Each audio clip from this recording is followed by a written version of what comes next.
everybody, and welcome to Heel Heat. My name is George Coles, and on this episode we're doing a top 10. Topic of the top 10? Top 10 ways to fix AEW. Now, there's a lot going around, especially after the very public spat between CM Punk and the EVPs of the company, and I just wanted to come and let it be known off the top, enjoy the product. There are some criticisms I have. These are my 10 ways that I would improve the product from where it is right now to make it a better product for me and hopefully for other people. That being said, let's jump right into that. Number 10, no more interim champions. And this is not a knock on either Sammy Guevara or Jon Moxley or Tony Storm. I think they're all fantastic wrestlers. I just did a video not too long ago about thinking that Jon Moxley is the best wrestler in the world. To me, when I hear the term interim champion, it tells me they're a less important version of the champion. They're not the real champion.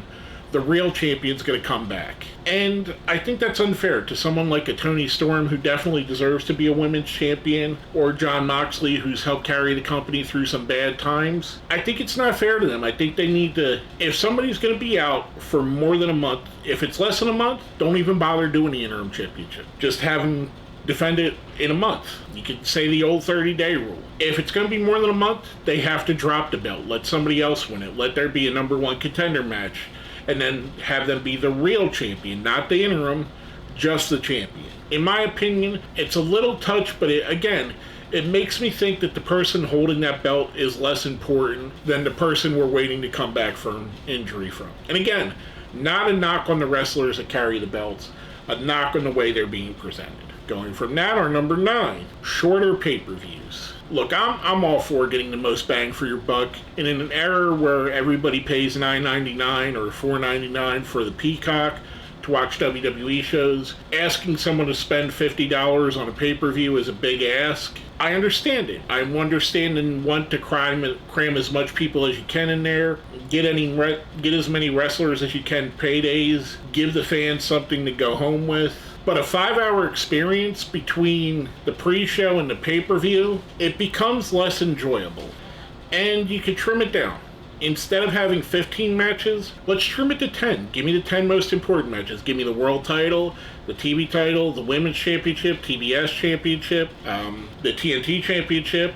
Whatever championships you want to do, let's put them on there. Let's put a couple high-name grudge matches on there. You could put if you want to get more people paid, put a 5 or 10-man tag on the pre-show, put a battle royal on the pre-show, get them on that way.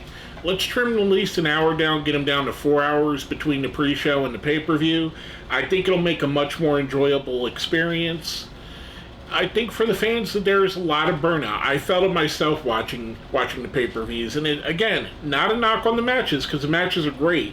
Just the fact of watching it for so long, it kind of wears you down a bit. Now, coming from that, our number 8, less stipulation matches. Way too often, AEW just gives away stipulation matches on free TV, and they do it too often, whether it be a no DQ, or a hardcore match, or a blood and guts match, or a stadium stampede, tooth and nail. They've done so many of these ladder matches where it's almost to the fact where there's hardly a month that goes by that there's not a stipulation on them. Let's make them few and far between. You only have 4 pay-per-views a year. If you add in the Battle of the Belts, I think they're doing 3 of those a year, or maybe even 4. So 8 times a year, that's plenty enough to put the stipulations on those cards. Let's make the stipulations mean something. Let's see. And I'm not saying they haven't meant something to where they've been, but it loses its importance if we see it again and again and again. Seeing a tornado tag match the first time two teams fight each other kind of blows the importance of it. Seeing the first time a wrestler wrestles another wrestler and it being in a steel cage kind of makes it seem less important. Just my opinion. It's an old school way. I understand. And again, no knock on the matches that actually happen, because most of them are fantastic. Just they need to spread it out, in my opinion. Now, going from that, our number 7, they need to involve new music. And what I mean by that is, if they're going to license music, I'd like to see them license music from current or more current artists than they have. Right now, you have a couple, like Action Bronson does Hookstein, but let's say, like, CM Punk has Living Color, a 35-year-old song. John Moxley's Wild Thing was made in the 80s. The Jefferson Airplane or Jefferson Starship song that they're using for Orange Cassidy, made in the 80s. They're all older songs. And yes, some of the people, mostly the created ones, have up-to-date type music. But if you're going to license something, let's license some new stuff. Let's get someone out there with a 21 Savage song. Let's get someone out there coming out to the Architects. Let's get someone coming out to Mod Sun. Let's get some of the new music that's out there on here. A perfect example was when they put out the Who We Are CD, which I think is a fantastic CD. They should have changed some of the wrestlers' themes to the songs that were made for that CD, which are made by more contemporary artists. Think about the Attitude and Ruthless Aggression eras. Think about like Edge coming out to Alter Bridge and Rob Zombie. Think about Undertaker coming out to Limp Bizkit. I mean, there was current music by big stars at the time that was being played while they were coming out to the ring. Even Motorhead was closer to the height of their fame when they were doing Triple H's music than a lot of the bands are using in AEW, or I almost called it WWE, that AEW are using for music now. Think about 3-6 Mafia and Mark Henry. When he first got that song, 3-6 Mafia was probably at their most popular. You're telling me someone using a 21 Savage song or a J. Cole song or Kendrick Lamar or anybody, I mean the Migos, anybody that's current wouldn't help their character and wouldn't help them bridge that gap to the young people that are in their early 20s, mid-teens that are listening to this music? And I don't know. To me, I think it's a little piece, but it speaks more to we're more involved with what's going on culturally now than we're tied more into pop culture, so we seem like we're more going on with what's happening, we're cool, we're with what's it. I mean, and I know this is coming from a 45-year-old man, I sound silly, but you want to connect to those people. You're not going to lose me by putting 21 Savage on somebody. You're not going to lose me as a fan if you put I don't know, and Ice Nine Kills as somebody's music. I'm trying to think of current bands that would work for wrestling teams. It's not going to bother me one bit. Matter of fact, I might like it. What it's going to draw in is those younger fans that happen to be walking by when their parents are watching wrestling, and they go, "Hey, is that Bullet for My Valentine that just played into the ring? Is that Mod Sun? Is that MGK?" You know, different bands that are out there, or even rappers. I know they've done stuff with West Side Gun before, just recently, as a matter of fact. There's all this that you could do to reach out to a younger audience, to create guys and girls that are going to be fans for the next 20 years. Now, going from that, our number 6. They need to stick with people and not let them fade. And what I mean by that is, way too often we'll get a character or a team that's on the show and being pushed heavily for 4 or 5 shows in a row, and then they'll disappear for a month. House of Black has done this. FTR has done this. And the whole stop-start mentality of it kind of takes from the natural build as a fan. If I'm tuning in to see Hangman Page, and Hangman Page is my favorite, and then all of a sudden for 2 months he's not on TV and he's not injured, why? Or I like Ricky Starks, and Ricky Starks is nowhere to be found, why? And I know they'll say that they're on Dark and Elevation, which I agree. You should watch Dark and Elevation if you like the show. But for the more casual fans that you're trying to get to rope them in, let's say I like Powerhouse Hobbs. I turn it on, he's my favorite wrestler. Now I don't see Powerhouse Hobbs for 3 weeks. Well, I might stop watching because I don't get to see the guy that I really was tuning in to see. Just my opinion. They need to be more consistent with that, with who's on the show, with how they push the people, what makes sense, keeping them going. Even if it's a backstage segment, at least let us see their faces. Now going from that, our number 5. They need to make every Rampage live. The taped Rampages not only are being taped in front of a crowd that's already watched 3 or 4 hours of wrestling, so they're a little bit dead, but by the time it gets to Friday night, they've lost interest. You've already seen the spoilers on wherever you go to watch your wrestling news. They'll be out on Twitter, they'll be out on Fightful Select, they'll be out on PWI Insider. You'll hear the spoilers by the time the show appears. What they should do is record Rampage And then you could also record Dark and Elevation the same day, do 3 hours of a show. Then you have a 2-hour show for the other night, run 2 different shows during the week. Not as much burnout for the fans. And I think it makes it a little bit more exciting. Live wrestling always is more exciting than taped wrestling, in my opinion. They're going from that, our number 4. This is a gripe that not only I've heard, but I've heard other people that agree. And I'm someone that knows most of the people that they've used. They need to give us better information on people on the show. Now, what I mean by that is if someone like Tomohiro Ishii or Mance Warner shows up, let's show us a package the week before. Let's see some highlights from Mance Warner in MLW or in some indie feds. Let's see Tomohiro Ishii with Excalibur talking about his history and how many championships he's won in New Japan and what he did in the G1 last year, whatever it may be. Whoever it is, whoever's coming in, give us a backstory, because you can't take for granted that your fans that are tuning in know who these people are. I know who they are because I watched tons of wrestling. If I didn't watch New Japan, I wouldn't know who Jay White was.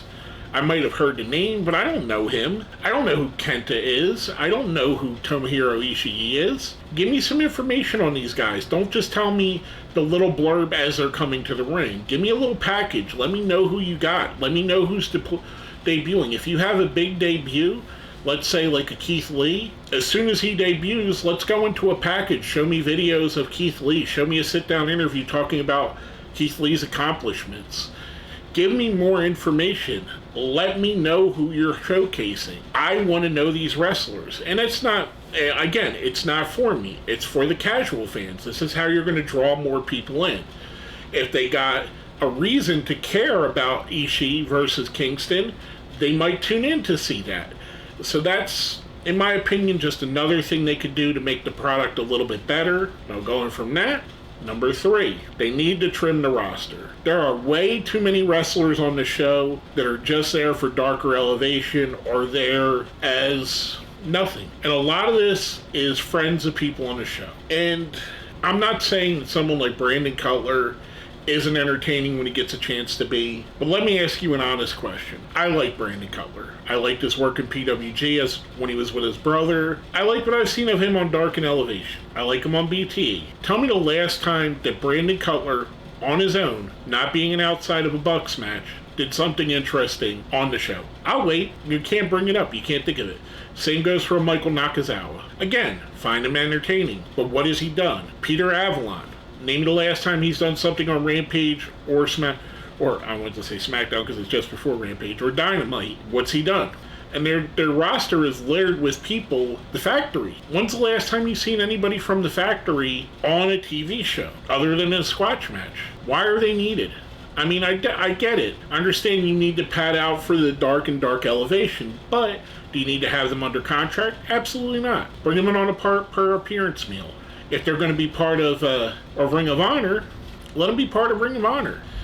I'm just saying, to me, and that'll also help with what I was saying before with some people disappearing for time periods. You trim the roster down a bit. Let's say you trim it down to 40 wrestlers. Now you have 40 wrestlers to focus on. You can integrate. Let's say Wardlow goes on a run in Dark and Elevation where he beats 10 people in a row. I want to see videos of those 10 people he beat on, and this is another thing with the better information. I want to see snippets of that on Dynamite, on Rampage. Give me a review. Give me a Dark and Elevation review. This is what happened on Dark and Elevation this week. And not just the crawl on the bottom. Give me video highlights. Give me a reason to tune in to Darker Elevation. Again, I think that would be helped by trimming out the roster, getting rid of some of the wrestlers. And not saying that any of the wrestlers are bad, there's just no reason for them to have 100 wrestlers under contract. Now going from that, our number 2, Tony Khan needs to delegate power. And I'm not just talking about to the EVPs.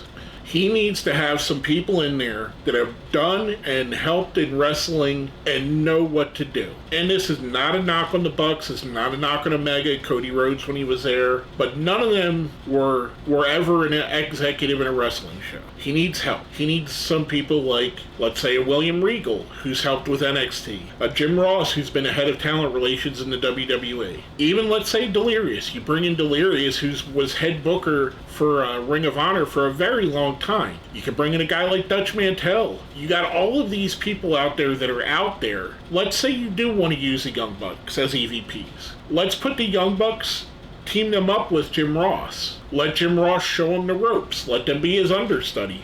But Jim Ross makes the ultimate call. Let's say Mark Henry wants to transfer into one of those roles. Let's have Mark Henry learn under somebody like Tony Schiavone or learn under William Regal.